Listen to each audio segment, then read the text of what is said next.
दिन बाद स्कूल के सभी बच्चे टूर पर जा रहे हैं। मैंने तो मैम से मना कर दिया, लेकिन मैम कह रही थी कि पढ़ाई के साथ साथ हमें म्यूजियम और हिस्टोरिकल प्लेस के बारे में देखना चाहिए और जानना चाहिए। हाँ ठीक ही तो कह रही थी मैडम। अरे हमारी बेटियां किसी भी चीज में पीछे नहीं होनी चाहिए। तुम टूर पे जरूर जाओगी। हाँ बेटा, और मैंने तो तेरे लिए नया यूनिफॉर्म भी सील दिया है, इसलिए तुझे अब चिंता करने की कोई जरूरत नहीं है। Thank you mummy papa.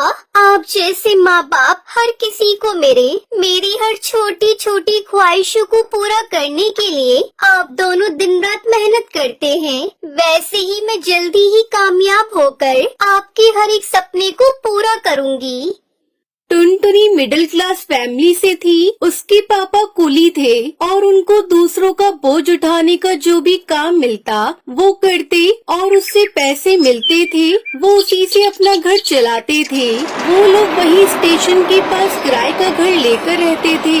ऐसे ही हंसी खुशी टुनटुनी का परिवार चल रहा था। टुनटुनी के पिता टुन्नू चुड़ा बहुत ही विनम्र और दयालु स्वभाव के पक्षी थे। वो हमेशा दूसरों की मदद किया करते थे। ऐसे ही एक दिन एक अंधी पक्षी अपने बच्चे को लेकर स्टेशन पर ट्रेन आने का इंतजार कर रही थी। तभी अचानक से उसका पैर फिसल जाता है और उसका बच्चा पटरी पर गिर जाता है।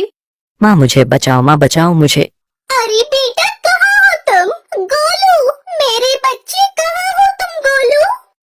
वो अंधी माँ बेबस होकर इधर उधर अपने बच्चे को तलाश रही थी। गोलू ट्रेन की पटरी पर रो रहा था और तभी उधर से तेज रफ्तार से हॉर्न देते हुए ट्रेन आ रही थी। तभी टुन्नू चुड़ा की नजर उस रोती हुई माँ और बच्चे पर जाती है। वो तुरंत ही सामान वहीं रखकर तेज रफ्तार से दौड़ते हुए पटरी पर जाता है और बच्चे को उठाकर स्टेशन पर रख देता है।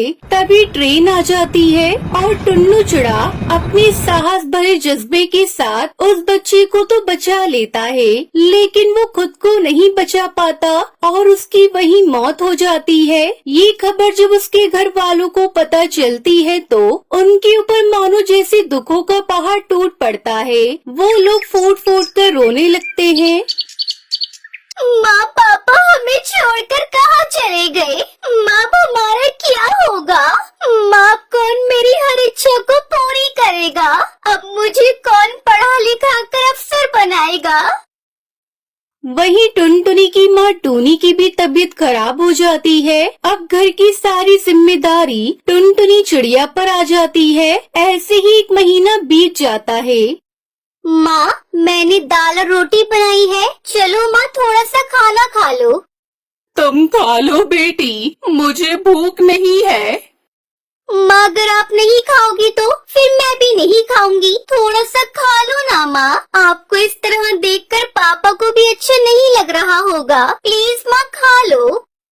उसके बाद टूनी चिड़िया थोड़ा खाना खाती है। इसी तरह समय बीत रहा था। इस बीच टुनटुनी का 10वीं का रिजल्ट आता है और वो अपने पूरे स्कूल में टॉप करती है। माँ आप तो खुश हो ना? काश आज पापा होते तो वो कितना खुश होते।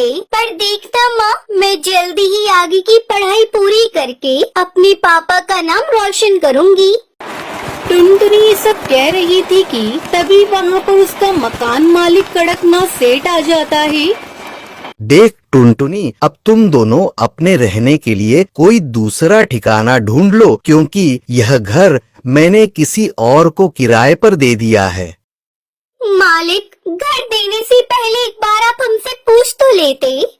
यह मेरा घर है और इस घर में किसे रखना है यह मुझे तुमसे पूछने की जरूरत नहीं है। तुम्हारा पति एक अच्छा पक्षी था, इसलिए मैं अभी तक चुप था, लेकिन अब और नहीं। अब तुम दोनों माँ बेटी ये घर खाली कर दो।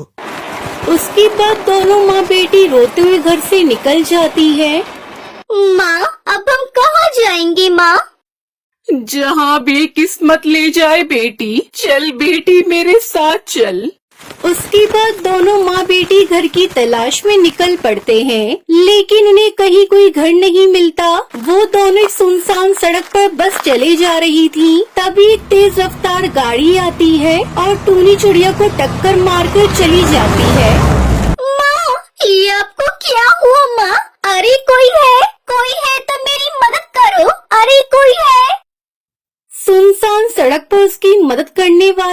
नहीं था, तभी उसे वहाँ एक बस दिखाई देती है और टुनटुनी चिड़िया जैसे तैसे करके अपनी माँ को बस में बिठाकर उसे चलाते हुए हॉस्पिटल ले जाती है।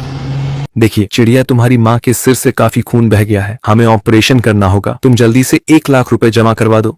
डॉक्टर साहब, आप ऑपरेशन की तैयारी करिए, मैं अभी पैसे लेकर आती हूँ। टुनटुनी उसी बस में बैठकर रो रही थी।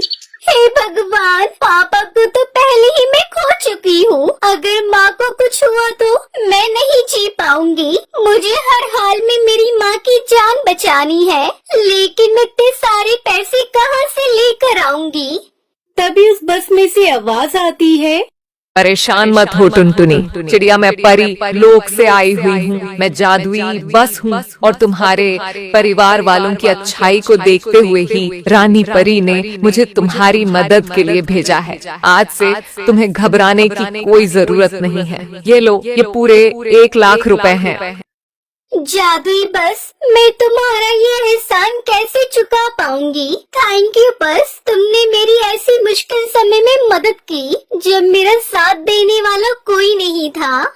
उसके बाद टुनटुनी वो पैसे लेकर अपनी माँ का इलाज करवाती है। कुछ दिनों में उसकी माँ ठीक हो जाती है। फिर जादुई बस टुनटुनी चिड़िया से कहती है, अब तुम दोनों माँ बेटी जल्दी से मेरी बस में जाकर बैठ जाओ, मैं तुम्हें एक चमत्कार दिखाती हूँ।